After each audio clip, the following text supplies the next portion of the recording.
Olá pessoal, vamos começar nossos estudos de meta-heurísticas, começando aqui pela parte introdutória. Primeiro nós vamos ver a definição de meta-heurísticas e heurísticas. Então uma heurística ela vai ser um método que é aproximado, é uma técnica aproximativa, ela é desenvolvida para resolver um determinado tipo de problema. Ela geralmente tem o tempo polinomial, que é o ideal, e não garante soluções ótimas. Agora, uma meta-heurística, ela consiste também de uma técnica aproximativa, só que ela vai resolver de uma forma genérica um conjunto de problemas. Então, nós temos aqui os principais, que são problemas de otimização, classificação e agrupamentos. Aqui elas também têm outros nomes que a gente pode encontrar na literatura, por exemplo, heurísticas de uso geral ou heurísticas de heurísticas. Elas também não garantem soluções ótimas dos problemas e elas também são definidas como uma área limite entre a pesquisa operacional e a inteligência artificial. Elas também são chamadas de heurísticas derivadas da natureza. Elas são inspiradas na física, na biologia e nas ciências sociais e elas fazem as soluções por repetições de tentativas. Então elas também usam os agentes, que nas redes neurais são chamados de neurônios. Nas técnicas de simulated annealing e nuvem de partículas são as partículas. No algoritmo genético são os cromossomos. E as formigas são da técnica de otimização por colônia de formigas. Elas vão fazer um mecanismo de competição e de cooperação para fazer essas soluções. E elas são geralmente aplicadas quando a gente não conhece o algoritmo eficiente para resolver esses problemas. E elas geram bons resultados com aqueles problemas que são os NP-hard, que são aqueles que a gente tem o tempo não polinomial, ou o NP completo, que são aqueles mais difíceis de se resolver da pesquisa operacional.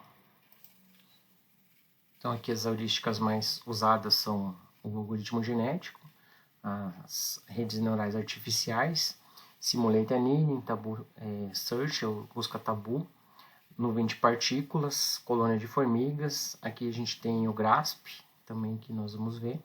Os algoritmos meméticos, que são técnicas parecidas com algoritmos genéticos.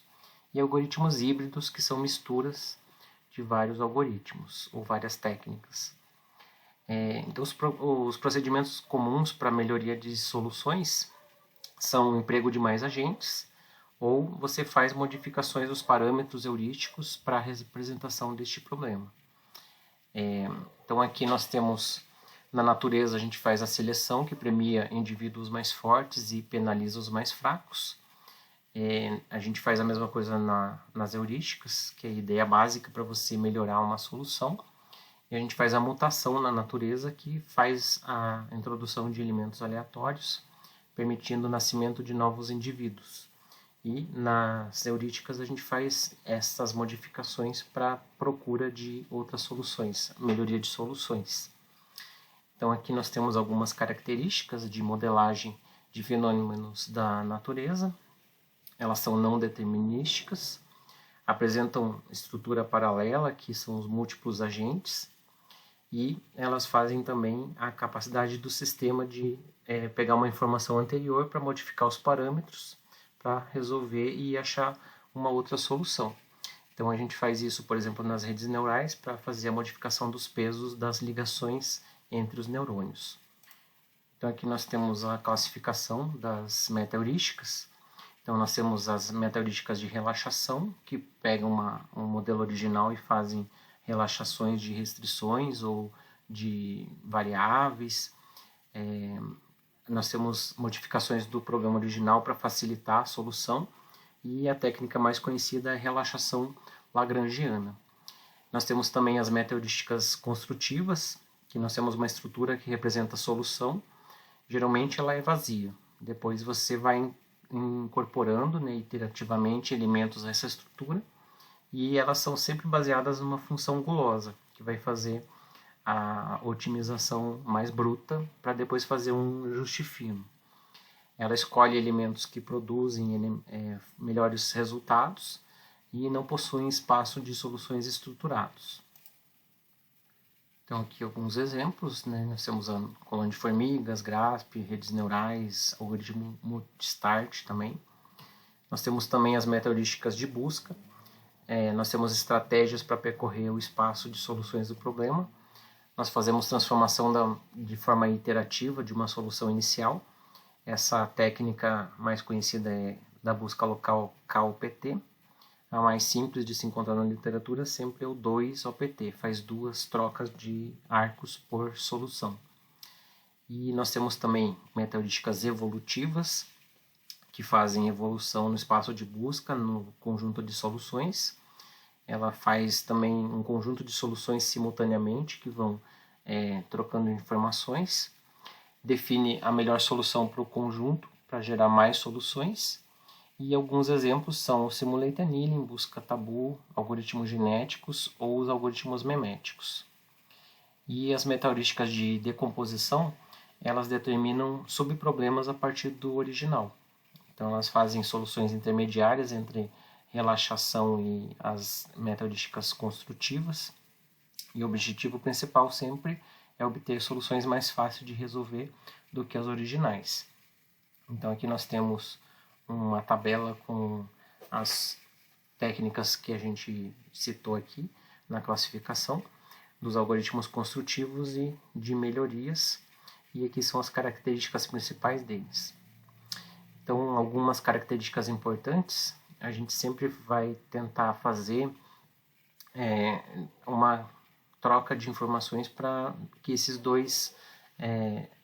duas características conflitantes, elas permitam que as soluções sejam soluções boas para os problemas.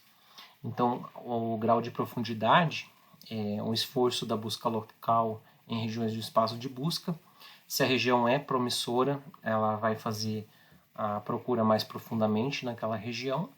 E também o grau de amplitude, que é o esforço para fazer uma procura em regiões distantes. Algumas vezes você escolhe uma solução numa região distante, justamente para ampliar a gama de soluções, para você ter mais opções de soluções.